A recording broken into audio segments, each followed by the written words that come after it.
Never know when it's going to start. It says I'm live. Welcome. My name is Curtis Madrid. A little bit of background information on myself and the relation to this video. My best friend is Garrett Whartonby. His father, Mark Whartonby, like a father figure to me in my life, pretty much my second dad. That being said, me and Garrett worked together for about 4 years while they lived in Washington, and Mark was our district manager. They moved away, and now they are currently working in Kalispell. So making this video specifically, Mark lets me know that about every Wednesday they have a conference call where different ideas and topics are discussed on how to advance the self as well as the business forward. And so I wanted to make a video talking about the mental side of what we do every day and how it pertains particularly to Grease Monkey. Most of these things are universal in nature, so it can be applied to many areas of life. But this video is specifically designed for how it pertains to Grease Monkey, and then as well, just understanding that Grease Monkey University does a great job of explaining what to do, especially as you're going through and training and learning the different things like top-down method and everything like that. At the same time, they leave a little bit of interpretation for how to do it. They allow, each individual person or store to, adhere to the guidelines that they want to promote uniformity for the customer, but they allow you to kind of do it in your own sort of way. However, they don't really ever go into the mental side of things. And so that's where I wanted to talk about, because for me, the mental side is so important to what we do because it precedes everything physical. So I have my notes here. There's 5 topics. The first one was actually the introduction. So there's really only 4 topics. The first topic is thought, emotion, and how it precedes the physical manifestation of things, coupled with faith. Second topic is the self-image and the self-talk that we generate each day. The third topic is functionality and purpose within the workplace. And the fourth topic is Usain Bolt. So that being said, the first topic, thought, emotion preceding the physical manifestation coupled with faith. So the reason I say that is the easiest thing I could talk to you about is inventions. Okay. I think the easiest way to describe this is anything that's been invented first began as an idea or a thought or a desire in the brain. And before it ever becomes something that you experience through the 5 physical senses. So you could take, for example, the new Kalispell Grease Monkey that Mike Murray manages. That one there was not in existence months ago. Okay, let's say over a year ago, it was not in existence. I think it opened up in October or late September. I'm not positive. But that being said, it's regardless. It wasn't in existence. There was a plot of land that had a potentiality of having a whole bunch of things existing there. This earth did not know, or this reality did not have that as such in Kalispell, Montana. And through the idea or thought of the ownership, along with getting, the approved permits, city legislation or city folk that needed to be there, companies that actually built it, having the crew or the people to fill the building, to operate it and run it, getting in contact with different vendors, all those things had to come together.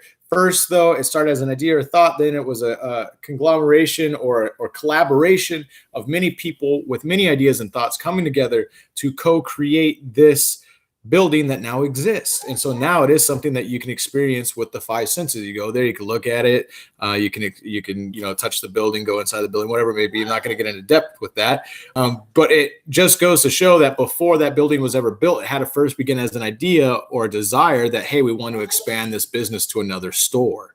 And so the easiest way then is if you can do that with anything in life, because that's how everything in life has started, as an idea or thought. And either an individual has saw it through or a collective amount of individuals have saw it through. You can do that with your life or your specific business that you're running. So with Grease Monkey, an example, me and Mark used to call him sometimes on the way to work, and we decide, okay, by what time did we want to have a brake job? What kind of brake job was going to be, what kind of car was going to be. We got really specific, and we would take time throughout our morning to just close our eyes and visualize and plant the seed in the mental aspect first of what it would be. And then we would call each other, a couple hours later and say, hey, it came in, it was this much. It was a Subaru. One of the best examples was we said, we're going to have a front and rear pads and rotors, because it ended up being like $500 at the time or whatnot. And it's going to be a middle-aged woman driving a Subaru. Well, as a middle-aged woman, it was a Subaru. It wasn't front and rear pads and rotors, but it was front pads, rotors, and calipers, because that's what she needed. And it turned out to be the same amount of money. So that being said, it might not be a verbatim how you saw it, but the end result's always the same when you're focusing on the end result. So that's how we would actually implement it. The world operates as you believe. One of my old coworkers used to tell me, man, if you want to hit $1 million, you got to charge for every little thing, because it all adds up, which may be true, but I refuse to believe that. I believe that what me and Garrett would do is we would help out as many people. We would serve as many people as possible. We gave away a lot of free light bulbs. Yeah, we could have charged at the time. We were charging $7 a light bulb for installation, unless, it was real time consuming. But the light bulb, especially a 194 license plate light, was 16 cents. And it's like, okay, yeah, you gave away $7 and it adds up, but really you only gave away 16 cents of inventory. And we gained a lot of customers that way because we did the right thing. We helped out, especially a lot of women. We helped out a lot of elderly people. We helped out, gained a lot of business, and word of mouth is the best and the worst advertiser for you. On average, when people have something good to say, they tell about 3 to 7 people. When yet they have a bad experience, they tell about 11 people on average. It's just the way that we're wired right now. But that goes to show that, when you do the right things, no matter how much advertising you put out there physically, the best way to advertise is to do a great job and treat people with love, because they'll do it for you. The second thing is the radio station analogy. For anybody that has a radio in their car, you have what's called a tuner, and you tune to receive a frequency that's already being transmitted. So the reason I bring that up is because if you want to live in a specific reality, or you want to experience something, that reality already exists in a form of frequency, but you have to tune yourself to it, right? If you're listening, I don't know what radio stations you got over there, but pick your favorite radio station. Now, I'm sure you know a second radio station. Both those radio stations are being broadcast to you. And it's not until you tune into that radio station that you're able to receive the information. So that being said, there is a reality where you make X amount of dollars, you have X amount of customers, your employees are X amount of happy, whatever it may be, but you got to tune yourself into it. And so when you do affirmations, or you define your expectations, maybe you make a list of goals and you make a list of expectations, say, you know what, every day we expect to love, we expect to have great customers, we expect to have happy customers, we expect to show up on time, and then you do a list of affirmations. It doesn't mean, or you do visualization, whatever it may be. Those are like me and Mark would do with, what we wanted to get. It doesn't mean that it happens verbatim. What it means is they're just tools used to help yourself align with or tune yourself to that frequency. That's all it is. Okay. It's just a method implemented to help tune yourself to that. Okay. Because at any point, the next part, the self-image or self-talk, you're going to be talking to yourself anyway throughout the day, positively or negatively. Why not talk about positively? Why not talk about the things that you want, things you want to experience, rather than things you don't want? Because either way, you're tuning yourself to that radio station. Okay. And I'm going to refer back to that a lot because that's the easiest way to explain that. You are continuously tuning yourself. The issue is that most people are saying the same things every day. They're feeling the same way every day. They believe the world works in a certain way every day. And so each day is pretty much the same as the day before because you're still tuned into that reality. And you haven't changed yourself. If you don't change the way you think or the way that you act, a year from now, 5 years from now, 10 years from now, you're probably going to be living the same life. You're going to probably have the same amount of income. You're going to have probably the same amount of customers. You're going to have probably the same relationship. If you get rid of that relationship, you're going to probably find another relationship that's going to end up being pretty much like the old relationship because you didn't change anything about yourself. It takes a lot of practice on yourself to start talking to yourself positively. Again, you're going to talk to yourself all day long anyway, just through the repetitious thought. So why not take that opportunity to talk to yourself about things that you want? Okay. Because you're using the same mental energy, but they both have a profound effect of what you experience. Okay. That being said, also think about tune-ups on your car. When you're tuning up your car, whatever it may be, an actual tune-up with spark plugs, wires, cap and rotor, whatever it may be, distributor, or when you're doing preventative maintenance, like with your cooling flushes or transmission flushes or alignments. I like to use alignments. You want your car to be aligned, or your wheelbase to be aligned, or your car to be tuned up, so that way it doesn't veer off the road. You know, when you have an alignment issue, what happens when you let go of the steering wheel? It veers off the road, or it veers off course.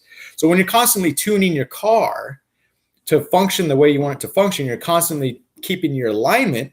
You're allowed to, when you take your hands off the wheel, you allow yourself to be in alignment with the course that you've set off for yourself, obviously, unless you're going around a curve. But I'm talking about straight road, okay? Same thing with your life, okay? If you want to tune yourself or align yourself with your vision, you have to do these things, so that way you put in that same work, that you want to be in alignment with what you want, not fighting against what you want. You don't want to be swimming upstream. You want to be going down the stream in a nice raft, just relaxing and letting the current take you, because you're in alignment with it. Okay. So that's what tuning yourself is all about, is aligning with what you want. You got to talk about what you want. You got to feel what you want more than you talk about what you don't want. Problem is, a lot of us just complain all the time about the stuff that's in our life that sucks. So you get more and more of it. Okay. More on the self-image is your physical appearance. You have a way that you think the physical appearance is, and then you have a way that other people view you. Okay. Like it or not, people are going to judge you. But in spite of that, your self-image has a much more profound effect than your physical image, because now that I've been removed from the situation, I can see me and Garrett always wear baseball cap. Okay. Cause I'm bald. So I always wear baseball cap. And so that being said, I had a self-image issue with my hair, so I'd always wear baseball cap. But sometimes Mark would be like, "Hey, you guys need to clean up your appearance. You got stubble, you need to shave, and all this stuff," because he understands from a higher point that when customers come in, like it or not, they're going to pass a judgment on you.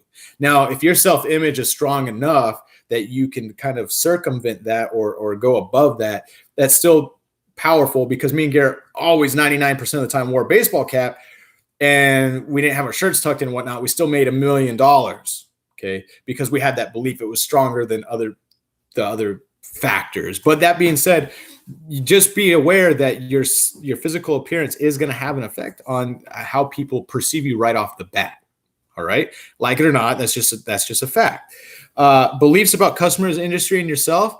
That goes back to just your self-image. Is what do you talk about to yourself? What do you believe about yourself, the customers, and the industry? You always believe that a certain customer that comes in. I always had this belief. This guy that it was a Samoan guy that drove this big diesel truck, or this Dodge truck, never got anything, no matter what.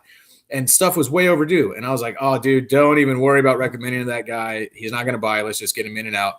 Always wanted him out, right? Well, then one day I said that someone didn't have the same belief I did. He went in and came out. We're doing this, and this. I'm like, "Dude, how are you serious?"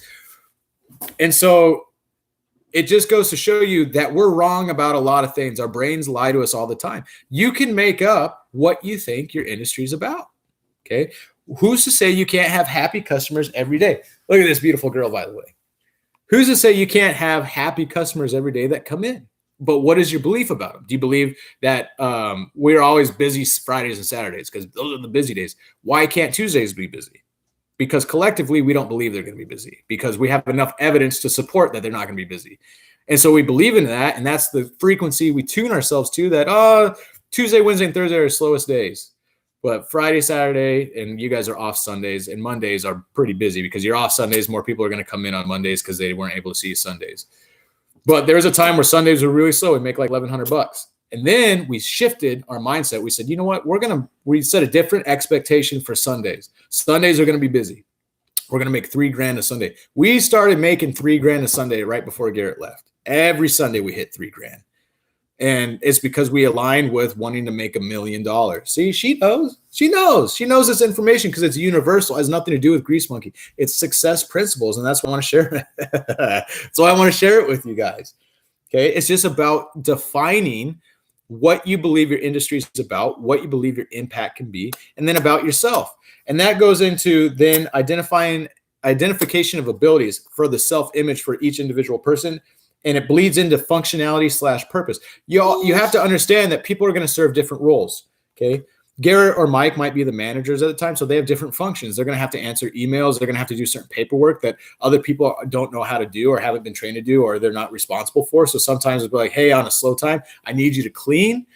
And then you have to sort of say, well, you're not cleaning, you're doing this. Well, yeah, if there's 5 tasks that can be done, I can do all 5. You could do 3 of them, but you can't do 2 of them. Then I need to focus on the 2 that only I know how to do, while you and some other people work on the 3 that you guys can do. And so sometimes I'd run into that where people think that the manager, based on their function, should be doing more of like the grunt work or the frontline work. And I'm a big proponent of that. However, you also got to understand that that's not their function in the hierarchy of sorts. Everyone, I believe, is equal and should be treated as equal, but there is a hierarchy as far as functionality because it serves a purpose. It promotes efficiency. If you don't have that functionality well established and you don't understand that, then it might create resentment, but it's in play for functionality. That's where you get into lean manufacturing. Okay, typically you're going to have Mark sometimes might have a crew meeting, but he's not going to address everyone individually every single day. That's a lot of people, but he'll go to the managers and address the managers. This is my expectation. And then it's up to the managers to be the middleman of, serving the needs of what the district manager or Mark wants, as well as servicing the needs of what the coworkers that they're responsible for want, as well as servicing the needs of the customer. So they're kind of in the middle, being pulled in all these directions. You got to understand that functionality, that sometimes you have to step up. That also puts a leadership role on those managers. Okay. But it doesn't mean that the functions aren't, what did I write down here? Flexible.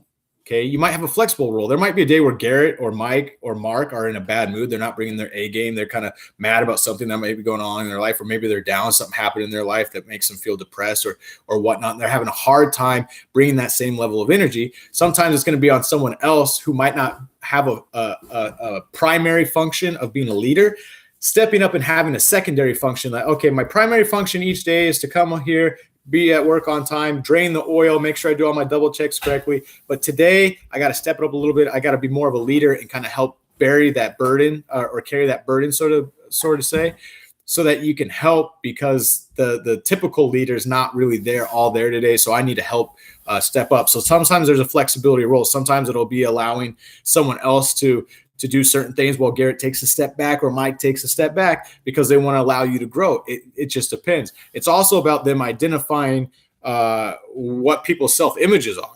Okay, if you have a belief in yourself, man, I always sell an air filter. I suck at selling tranny filters. I never get a tranny flush, but I always get an air filter. That's a hard belief to just overcome overnight. But if the role of the manager or district manager can be identifying, hey, we need this air filter sold. Even though I'm the CSR and I'm the recommend, I'm going to have this guy going because he always gets the air filter, and ethically too. Okay.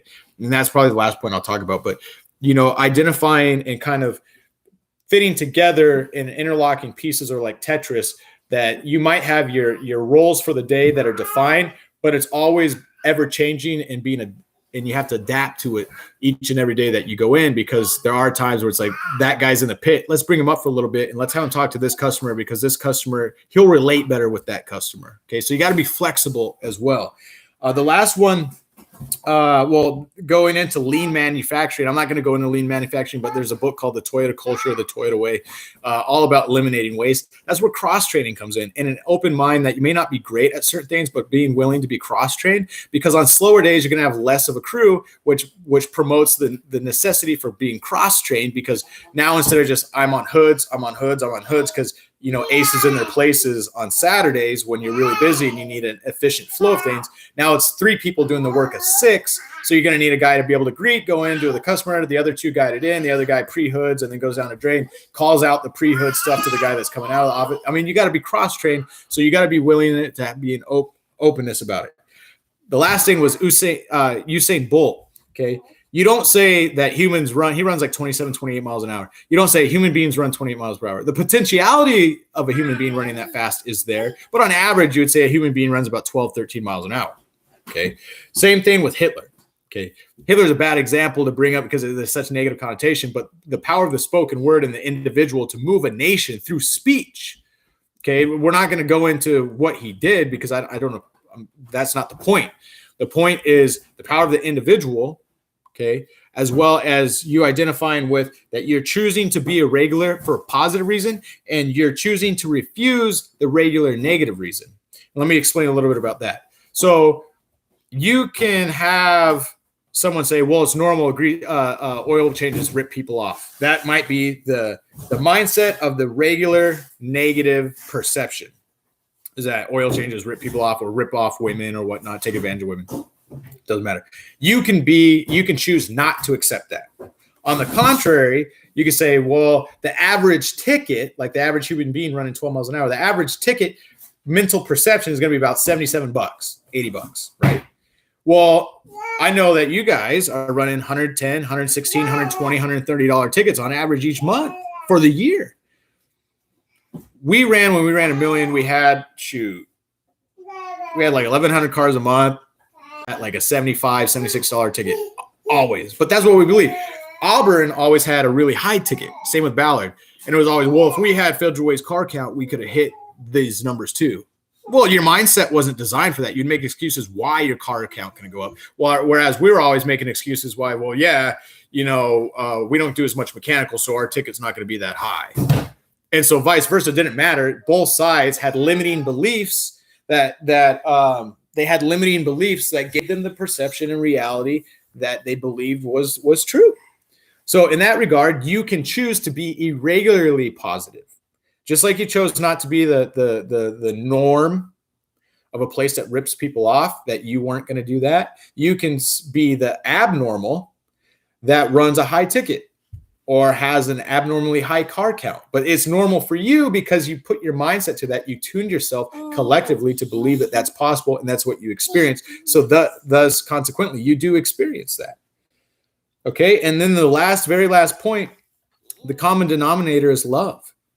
Okay, and then there's always the why, the motivation. We don't talk about the motivation enough. A lot of times we believe that young kids or whatever, they're a high turnover rate. They don't care, whatever. They're irresponsible. That's not the case. They just don't have a big enough reason. They haven't lived enough life to understand that. I'm in a completely different time in my life because of my kids. This is my second kid.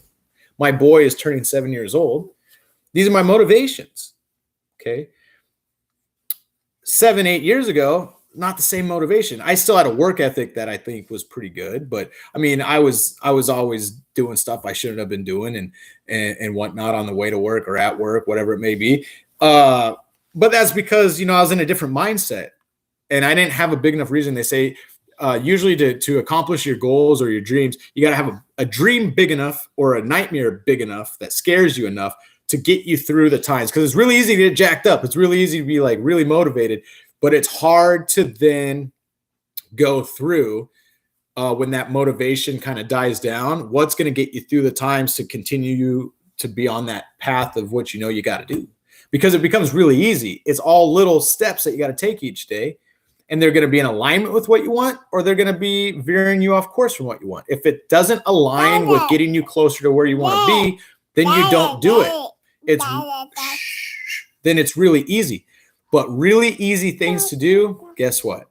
They're really easy not to do as well. And that's why success isn't some grand illusion for most people that can never attain it. It's just you haven't chosen to do enough of the things that are in alignment with it, and you haven't chosen to speak the way that you want to speak and think the way you want to think. That's in alignment with what you want. Most of the time, it's in alignment with what you don't want. It's out of fear. It's out of doubt. It's out of anxiety or stress. Okay. And so a lot of the times when you deal with older people, you have families established, or you have kids, or you have more bills that you got to pay for. So you're more responsible to come to work on time, to show up on time, to constantly do what you got to do because you depend on the job more, the income more to sustain you, because it's not just yourself that you have to worry about anymore. Now you got kids to worry about. So that's kind of the difference is though you got to find it in yourself. What motivates you to be great? You got to find it, whatever it may be. It may be something personal a dream you might have, whatever it may be. It may be your children, it may be your wife, it may be, a sick relative. It may be that you have this goal, for the world or for your state, for your community. I don't know what it is, but you got to find it in yourself, Because it's either going to be that or something happens in your life that's so terrible that it's like it motivates you to change your ways. And I would advocate that you make the change before you wait for something to force you to change. Okay. Try to keep that short. We're about 25 minutes. I hope I hope that made a difference for you. I love you guys. If Mark shares this with you guys, I really appreciate it. But it's designed for you guys to just understand that Grease Monkey University has implemented wonderful tools for you guys and how to do certain things. I wanted to talk about the mental side of life because the mental side of life is so much more important, in my opinion, because it precedes everything physical. It just goes back to inventions. We're inventing life as we go individually for ourselves and collectively as a globe, as a community, when we band together and we decide to make changes for the better. And then at the same time, once you have a vision that you want to align with, you got to tune yourself. Okay. You can't say you want this and then continue to speak against it, continue to feel doubt and fear. You got to have a vision. It's called heart and brain coherence. The brain comes up with the image in the head. Imagination is imagination. So you come up with the image. The heart feels as though you already have whatever it is that you're imagining. So when you have heart and brain coherence, the feeling marries or unites with the image, and then through the faith, because it hasn't happened yet, you got to have the faith. So there's threefold: the image, the feeling, and the faith before you physically manifest it. Okay. Love you guys. Have a good day. I'll talk to you soon. Bye. Bye.